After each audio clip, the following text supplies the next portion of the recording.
15 Best Quotes. Sidney J. Harris, 1917–1986, American journalist. Threat is actually not when the computer begins to think like a human, but when humans begin to think like computers. The three hardest tasks in the world are neither physical feats nor intellectual achievements, but moral acts: to return love for hate, to include the excluded, and to say, "I was wrong." When I hear somebody sigh, "Life is hard," I am always tempted to ask, compared to what? A winner knows how much he still has to learn, even when he is considered an expert by others. A loser wants to be considered an expert by others before he has learned enough to know how little he knows. The whole purpose of education is to turn mirrors into windows.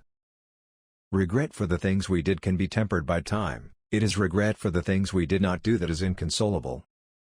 The real danger is not that computers will begin to think like men, but that men will begin to think like computers. The difference between patriotism and nationalism is that the patriot is proud of his country for what it does, and the nationalist is proud of his country no matter what it does. The first attitude creates a feeling of responsibility, but the second a feeling of blind arrogance that leads to war.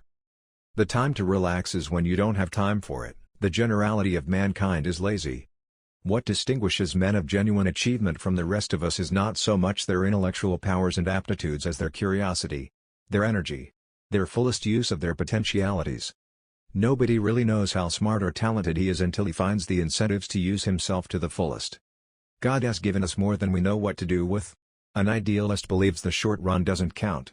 A cynic believes the long run doesn't matter. A realist believes that what is done or left undone in the short run determines the long run. Never take life seriously. Nobody gets out alive anyway.